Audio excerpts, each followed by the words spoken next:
There's been widespread condemnation to an attack in Sydney that saw anti-Israel graffiti sprayed on several properties and a car set alight in Sydney's east, which is home to one of Australia's largest Jewish communities. The incident happened in Woollahra just after midnight, with police searching for two people who were seen wearing face coverings and dark clothing at the time.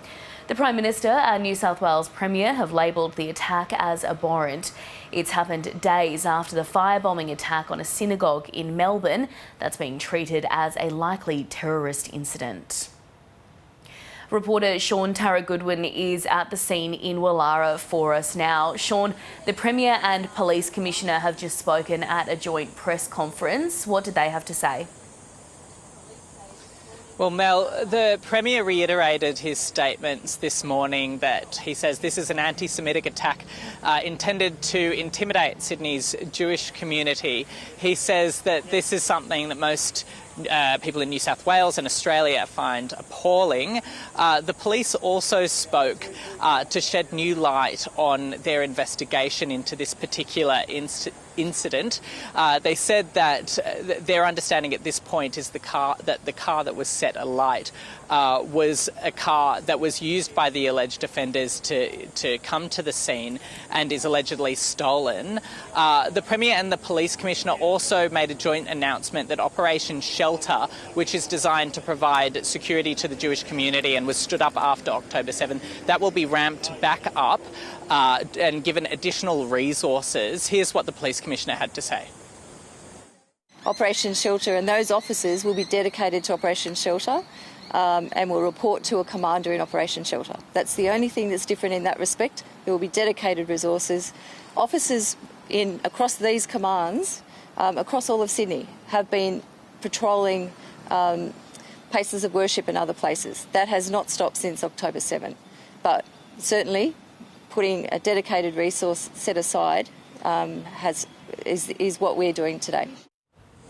And Sean, there's been plenty of reaction to this morning following the incident. What have people had to say? Well, primarily among senior Jewish community leaders, many have come out this morning to condemn this and to talk about what they say is a wave of anti-Semitism impacting Australia and Sydney's Jewish community. The Israeli ambassador in Australia put out a statement earlier. He said that he visited the charred remains of the Adas Israel synagogue, and this morning he says another despicable attack targeting Jews in Woollahra. He says this rising tide of anti-Semitism must end now. He says he spoke with the Premier Chris Minns, who is committed to fighting anti-Semitism and safeguarding the Jewish community in New South Wales. Those are sentiments that have also been reflected on the scene here in Woollahra as locals and local members of the Jewish community have come to see for themselves what's happened here. We spoke to one person who compared it to a very similar incident down the road in November, also in Woollahra, and also that attack on a synagogue in Melbourne. Here's what he had to say.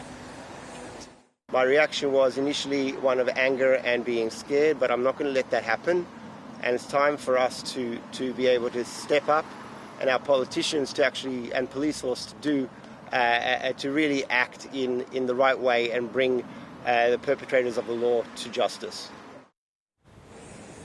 There's still a significant police presence here at this cul-de-sac in Woollahra. We've seen some police officers conducting line searches of the cul-de-sac, and we understand that detectives will be knocking on doors to try to speak to people in this area to try to piece together exactly what's happened here.